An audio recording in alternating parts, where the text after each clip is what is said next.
Vous en voulez à quelqu'un. Vous ne pouvez pas le sentir. Qu'est-ce que vous faites? Eh bien, vous commencez à écrire en masquant votre écriture, évidemment, pour que personne ne vous reconnaisse.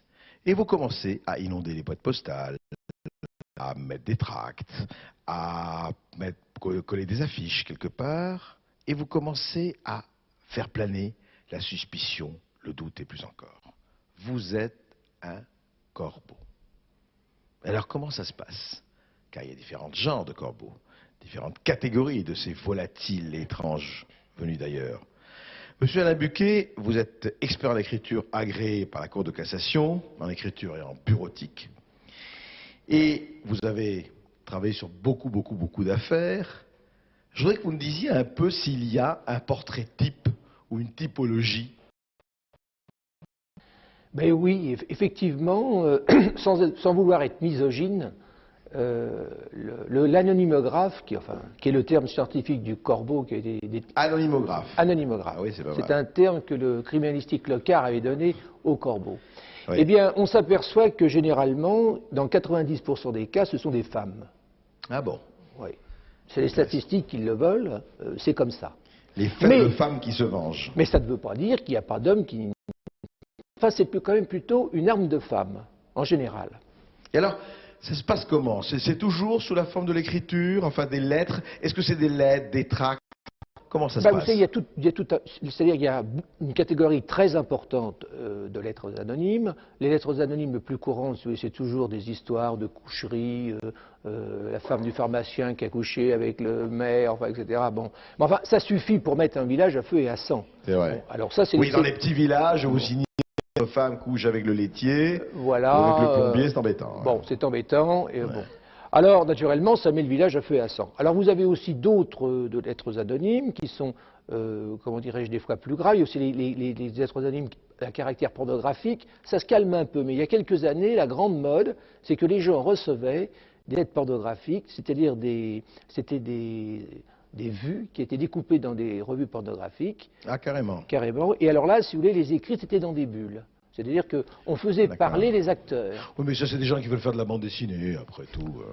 Oui, mais enfin, c'est quand même gênant. Gênant. Et généralement, par ce genre de lettres, ce sont des personnalités, aussi bien du monde politique que du showbiz, etc. C'est toujours des gens connus qui sont atteints par ce genre de choses. Est-ce qu'en général, les corbeaux, ce sont justement des lettres, par exemple, adressées à des gens connus ou souvent des vengeances personnelles? Il y a les deux. Mais enfin, il faut quand même savoir, si vous voulez, que les ministères, que l'Élysée reçoivent tous les jours énormément de lettres anonymes. La sécurité sociale aussi. La sécurité sociale,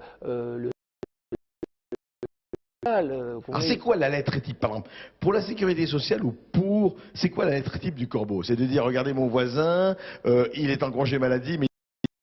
C'est ça. Par exemple, où il travaille au noir, où il se met en congé maladie, et pendant ce temps-là, il va travailler au noir chez le voisin pour lui refaire son... etc., etc. Bon, à l'administration fiscale, si on dénonce quelqu'un qui fait des magouilles, ça arrive très souvent. Est-ce qu'on peut dire, est-ce qu'il y a des milliers de lettres comme ça qui sont reçues Ah oui, absolument. Ça se chiffre par milliers. Je ne peux pas vous dire. Et généralement, quand il y a une affaire de lettres anonymes, ce n'est pas une lettre isolée, c'est une cascade de lettres, parce que le corbeau, si vous voyez, s'acharne. Et après, si vous voyez, il a une certaine jouissance à envoyer ces lettres, parce que naturellement, il voit toutes les répercussions que ça fait dans la ville, alors il s'acharne. Et puis, alors, des fois, vous avez des gens qui sont tout à fait étrangers à l'affaire, parce qu'ils disent, dans le fond, il n'y a pas de raison. Moi, j'ai eu une affaire, vous citez, où il y avait des lettres anonymes dans un village, et le facteur se dit, moi, je vais en faire aussi, parce que comme ça, je verrai la tête des gens, j'irai distribuer le courrier. Bon. Mais c'est vrai que ça a oublié un fantasme intéressant, après tout. Voyons ce qui se passe. Ah oui, pourquoi pas. Alors, justement, parlons un peu. Alain Buquet a écrit un bouquin tout à fait passionnant qui s'appelle L'expertise des écritures manuscrites aux éditions Masson. Oui. Alors, comment en fait, justement, parlons technique. Même que le corbeau fait attention, ou la corbette, fait attention à ce que son écriture ne soit pas reconnue. C'est-à-dire que vous avez plusieurs types de lettres anonymes. Vous avez des lettres anonymes où l'écriture n'est pas déguisée. Je m'entends, par exemple, où l'anonymographe est sûr qu'il ne peut pas être démasqué.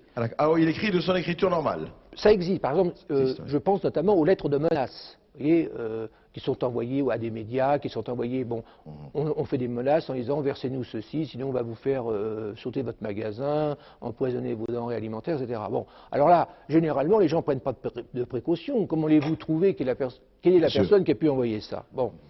Mais souvent, les lettres anonymes, quand c'est des particuliers qui font ça, eh ben, ils déguisent.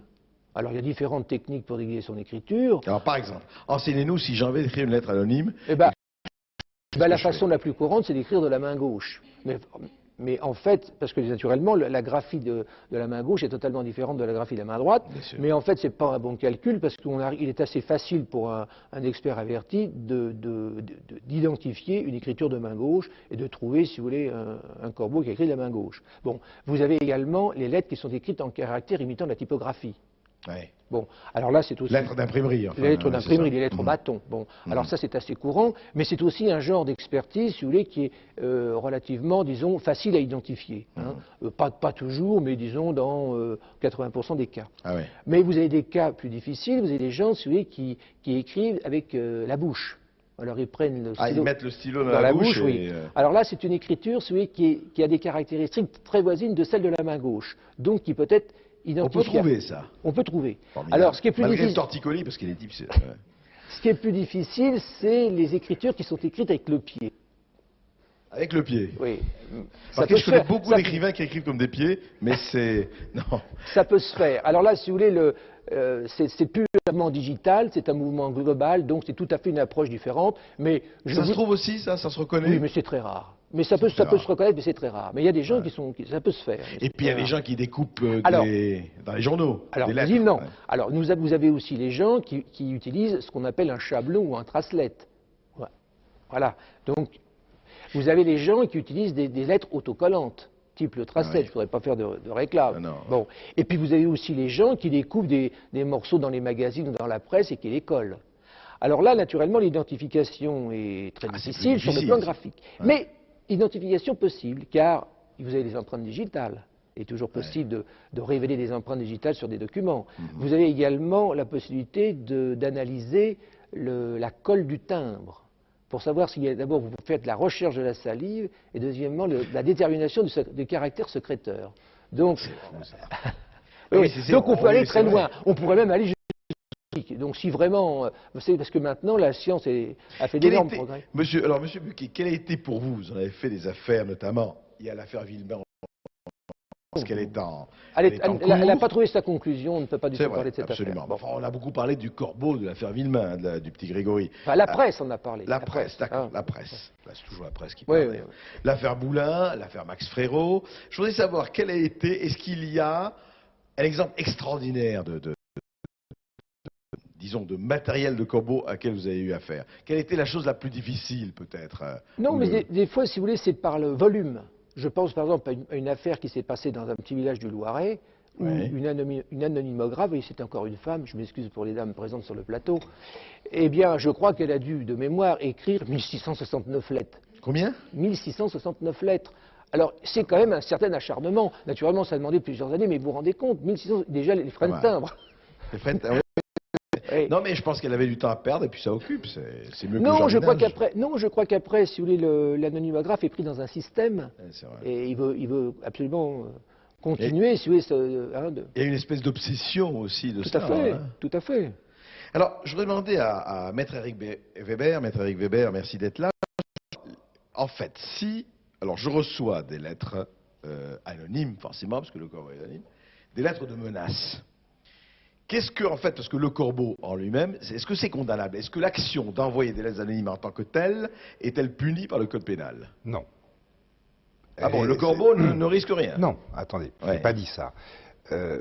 En fait, monsieur l'expert vous a dit déjà toute la diversité des formes de corbeau et le tout aussi diverses.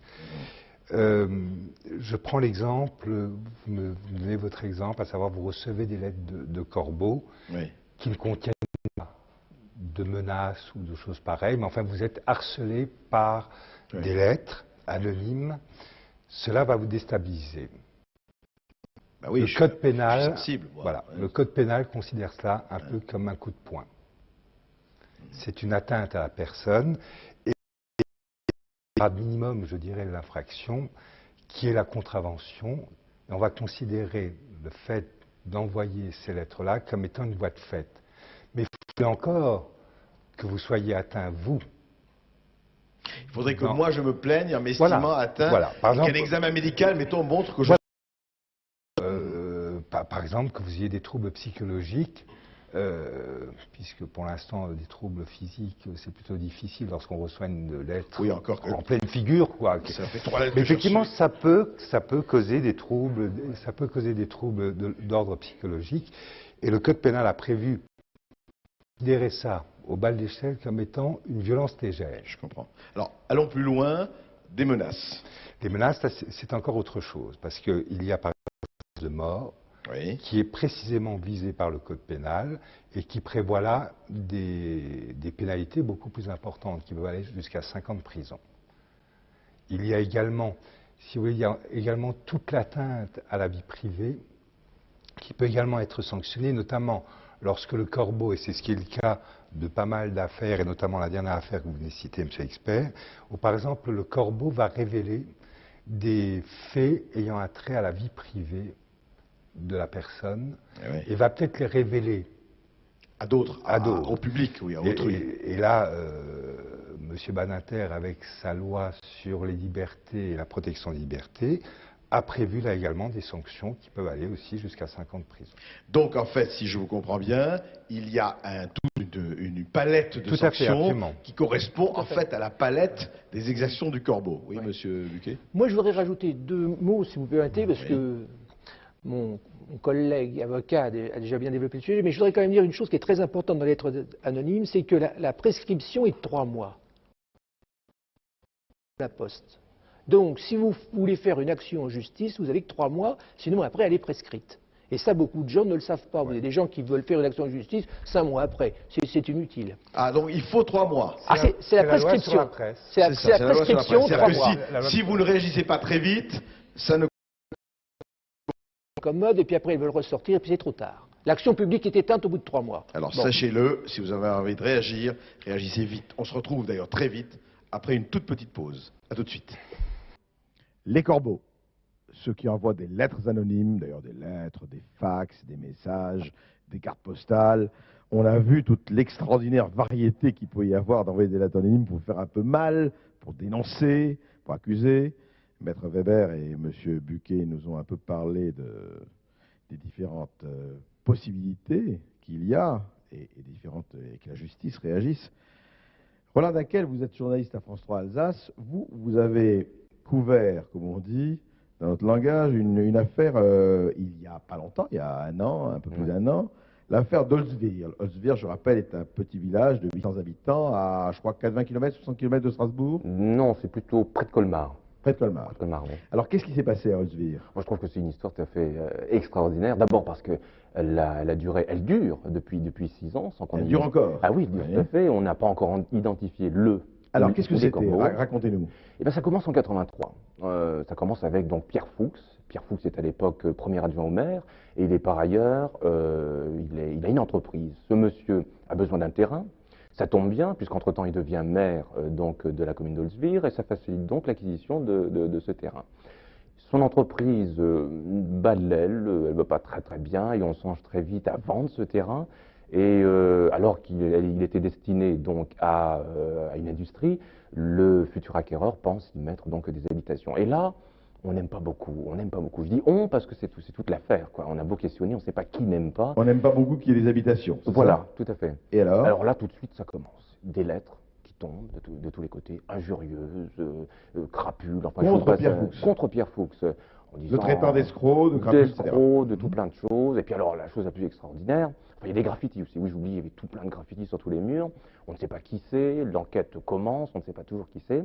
Et puis en plus, il y a un baraquement qui brûle.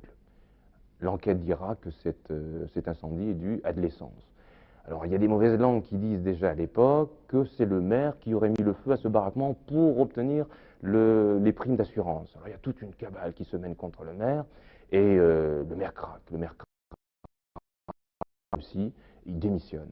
Parce que Ah, on ne carrément. trouve pas. On ne trouve pas le corbeau et son nom est sur dans toutes les têtes. Alors quand nous on mène l'enquête, évidemment on va voir les gens et c'est ça qui est extraordinaire parce que c'est quand même un petit village qui fait même pas 1000 habitants où quand vous mettez un arbre, vous tondez votre gazon, tout le monde le sait. Mais là on dit je peux savoir qui c'est, je peux pas vous le dire, mais enfin je crois d'où ça vient, je sais d'où ça vient. Donc Roland, à l'heure d'aujourd'hui, alors on parle, on ne sait toujours pas qui est le corbeau. Non, qui sont les corbeaux. Tout ce qu'on sait, c'est qu'au bas de la lettre, des lettres que recevait donc M. Pierre Fuchs, il y avait donc un corbeau, des corbeaux, puisqu'il s'agit du comité qui soutient l'honnêteté d'Holzwir. Ah, c'est très joli. Alors on va regarder les images qui ont été tournées par François Alsace. Regardez. Le corbeau continue à sévir à Holzwir malgré la démission de son maire le 10 août dernier. Maintenant, c'est le conseil municipal tout entier qui a déserté et au mieux déposé ces derniers jours dans la boîte aux lettres de quelques habitants. Je pensais moi que tout allait s'arrêter effectivement, mais on a vu juste l'inverse. Au contraire, ça s'est amplifié et je crois que maintenant il faut trouver absolument coûte que coûte. Le conseil a démissionné pour ça et justement il faut coûte que coûte qu'on trouve les coupables et je pense que c'est la seule solution pour faire délier les langues à Holzwir. Parce qu'il y a des gens, je suis sûr, qui connaissent les coupables, qui les ont vus, qui n'osent pas le dire, par peur de représailles. Et je crois qu'il faut absolument employer les grands moyens maintenant. Depuis 18 mois maintenant, Pierre Fuchs fait face à une cabale virulente. Graffiti, coups de téléphone et tracts anonymes, la vie lui est rendue impossible ainsi qu'à sa famille. Dernières accusations en date, il aurait incendié des cabanes au bord d'un étang. Pierre Fuchs a naturellement déposé plainte, mais l'enquête est bien longue à aboutir depuis plus d'1 an que ça dure. Malgré toutes ces calomnies, la population de Holzwir, comme le conseil, reste dans sa majorité solidaire à son ancien maire. Tout ce qui est marqué dedans, premièrement, c'est faux. Deuxièmement, c'est pas signé. C'est un comité qui soutient, soi-disant, l'honnêteté au village. Alors, si déjà il veut être honnête, qu'il se montre et qu'il dise qui c'est. Hein. Je me demande pourquoi il fait toutes ces misères, parce qu'il fait beaucoup de choses pour le village. Hein. Mais vous êtes en accord avec ce qu'il y a écrit dessus? Bon, vous savez, il y a toujours moitié-moitié. Il ne doit pas être critiqué alors? Non, pas du tout. Bien au contraire. Il mériterait une médaille. Il mériterait une médaille. Alors, Monsieur Buquet, vous avez vu un peu là, c'était écrit en lettres. Ça, c'était écrit au lettres tracelette. d'imprimerie, là. Non, c'était écrit au tracelette. Au tracelette, ah ouais. C'était écrit au tracelette. Alors, ça, affaire classique? C'est une affaire classique, oui. On n'arrive pas toujours à identifier, mais dans la plus grande partie des cas, on arrive à identifier à En tout partir cas, du là, c'est tracelette. intéressant. Voilà un village de moins de 1000 habitants, ce que disait Roland, et puis on n'arrive toujours pas à identifier le comité pour l'honneur et l'honnêteté. Oui, mais si ça se trouve, le comité, c'est une seule et même personne. Hein. Tout à fait. Bon, ça ne veut rien dire du tout. Mais là, si vous voulez, on est tout à fait dans l'ambiance du film de Clouseau. Hein. Absolument. Hein? Le corbeau. Le corbeau. Hein. Formidable. Et je crois que plus il met le village à feu et à sang, plus il est content. Donc il va persévérer, il va continuer, il ne va pas s'arrêter. En fait, il y a une jouissance du corbeau. Tout à fait. Alors, Monsieur Jean-Louis Kens, vous êtes vous PDG d'entreprise, vous dirigez une entreprise. Vous avez une entreprise de transport, je crois. Transport rapide, léger, oui. Et vous avez été victime de c'était des coups de téléphone ou des lettres? Ah, ce n'est pas les mêmes de croisement que mes éminents amis et collègues, mais c'est du téléphone. Donc, c'est du croisement par téléphone. Donc, il nous arrive très régulièrement... Toujours encore maintenant? Ah oui, assez souvent, des coups de téléphone nous demandant par exemple des tarifs, etc. Et, dès lors, on demande un renseignement technique qui soit complémentaire au tarif de référence, en fait. Alors, ce qui nous est déjà arrivé, ce qui nous arrive aussi régulièrement, c'est de nous envoyer, par exemple, au niveau du standard téléphonique, un envoi à chercher immédiatement à Mulhouse, on donne l'adresse, et puis bon, on se fait passer pour un client. Ce n'est peut-être pas forcément un préjudice moral, mais c'est certainement un préjudice financier. On vous dit, allez dans tel ou tel endroit, vous y allez, en fait, il n'y a personne, c'est ça? En fait, il n'y a personne, et puis l'adresse est inexistante. Donc c'est de la mauvaise... c'est du corbeau, quoi. Question que là, le corbeau, ce serait peut-être un ou des concurrents des loyaux? Ah, ça ne fait pas l'ombre d'un doute, c'est tout à fait ça. Ouais. Donc il y a des corbeaux industriels. Tout à fait. C'est ça, des corbeaux, en fait, là, en l'occurrence, c'est de la malveillance voulue, organisée pour essayer de nuire à l'entreprise. C'est ça. Et alors, qu'est-ce que vous avez fait? Vous avez essayé de porter plainte? Qu'est-ce que vous avez fait, Monsieur Kent? Ben écoutez, devant la douleur, porter plainte, je ne pense pas tellement à l'efficacité d'une plainte à ce niveau-là, parce que, bon, bah, on souffre, et puis bon, on essaye. De toute façon, on les localise facilement. Ce sont des gens qui sont, oh, je dirais pas pris, mais c'est presque ça. Vous les avez localisés, enfin certains? Oh, certains sont localisés, oui. Bon, il y en a déjà quelques-uns qui n'existent plus à l'heure actuelle. Vous les avez liquidés? Dites-nous tout. Non, non, ils sont éliminés par eux-mêmes, par leur incompétence, c'est tout. Et actuellement, ça a diminué, le nombre de coups de téléphone ou le nombre de... Oh, on peut dire c'est par période. Lorsque vous savez, quand il y a un petit entrepreneur qui se monte dans ce sens-là, c'est par période de difficultés de chômage, etc. Bon, les facilités qui sont offertes par un tas de subventions, c'est ouvert à tout le monde, alors que la déréglementation dans ce domaine-là est pratiquement totale. Mais si vous le permettez, les services de l'équipement, direction départementale de l'équipement et direction régionale, ils sont vraiment en ce moment en train de faire la chasse à ces marginaux, quoi. Alors je voulais savoir si quelqu'un d'entre vous a eu des lettres anonymes. Est-ce que quelqu'un a eu cette expérience de lettres anonymes ou pas? Personne, je vois personne. Bon, c'est très bien. Et vous? Alors vous les experts, vous l'avocat, vous Monsieur Buquet, vous en avez eu des lettres anonymes? Oui. J'imagine. Oui, tout à fait. Nous, les journalistes, on en a aussi. Hein. Ça m'arrive. Moi, ça peut être anonyme et de menaces. Et de menaces. Oui. Et alors, est-ce que vous les avez décryptées? Bon, je les ai mis au panier, qu'est-ce que j'en pense? Bon, quand ça ne persiste pas, vous comprenez. Non, ce qui est grave en matière de lettres anonymes, c'est si vous avez une lettre anonyme isolée qui arrive, ou deux lettres, bon. Mais c'est si vous avez... Oui. Voilà. Et je pense notamment, si vous avez des lettres anonymes, dans les entreprises. Souvent, vous avez des grands capitaines d'industrie qui reçoivent des lettres anonymes. Et alors, une enquête interne pour savoir quel est le membre du personnel qui aurait pu écrire cette lettre anonyme. Oui, vous savez qu'il y a eu le fameux roman de René Victor Pise, L'Apprécateur. C'est voilà. Aussi des lettres anonymes. Le patron, si vous voulez, quand il y a eu une altercation avec un de ses cadres la semaine d'avant, il dit ça y est, c'est lui. On s'est engueulé, c'est lui.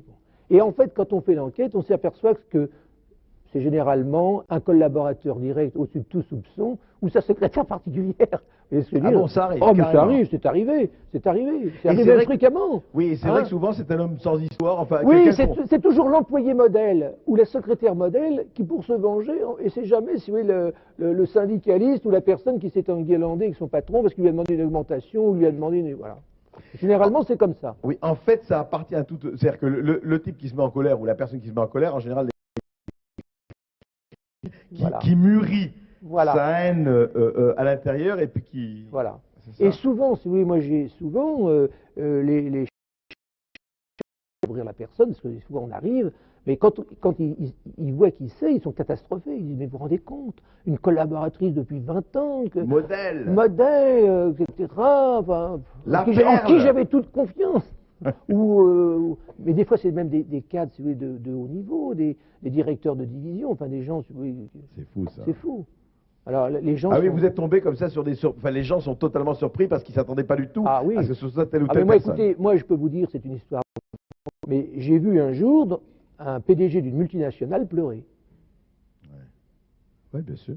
Si c'était quelqu'un de très proche de lui. Ouais. Quand il a eu les preuves par neuf quelle était la personne qui lui a envoyé des lettres anonymes, il a eu des larmes à l'œil. Oui, d'ailleurs, moi, je reçois des lettres anonymes, je me demande si c'est pas quelqu'un de mon équipe qui fait ça. Hein?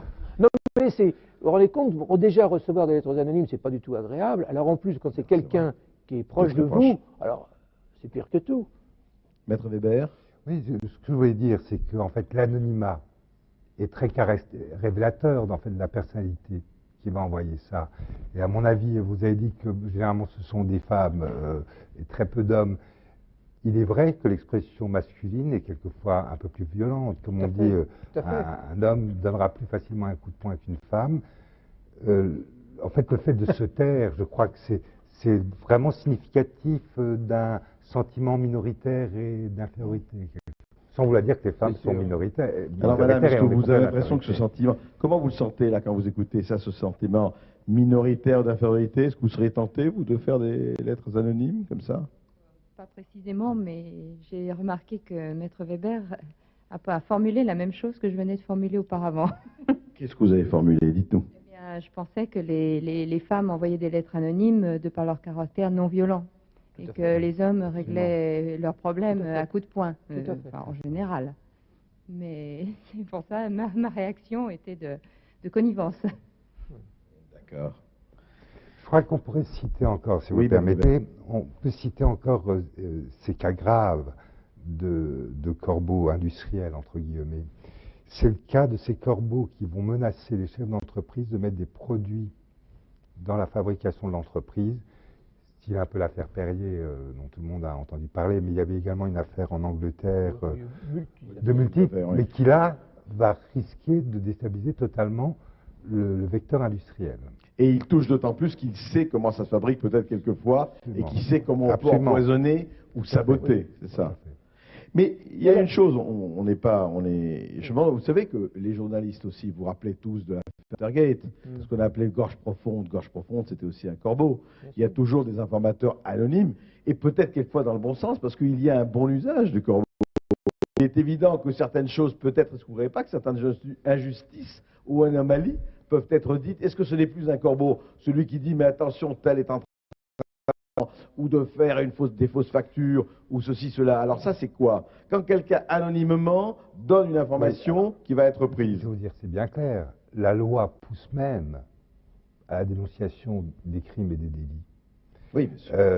Tout citoyen se doit d'assister. Tout citoyen se doit d'assister ou se doit de dénoncer.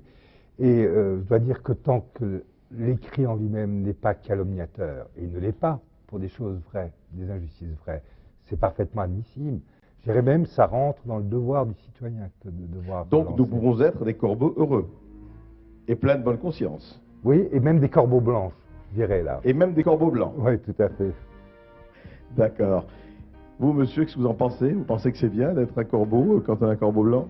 Un corbeau blanc amélioré, ou purgé. Et autrement, vous n'écrirez pas des lettres anonymes? Non, je n'ai pas fait ça. Et vous, faible femme? Moi, j'irai jamais. Jamais. J'irai le dénoncer directement. Ça, vous lui mettrez votre main dans la gueule, quoi. Et faites, monsieur Buquet, une chose. Oui. Ça continuera toujours, ça, les corbeaux. Il y aura toujours des lettres anonymes. Vous savez, je crois que l'histoire judiciaire est émaillée d'histoires de corbeaux. Et je pense quand même que ça peut prendre d'autres formes. Le téléphone, le Minitel, les fax, les moyens modernes peuvent être utilisés. Hein. Vive la technologie moderne.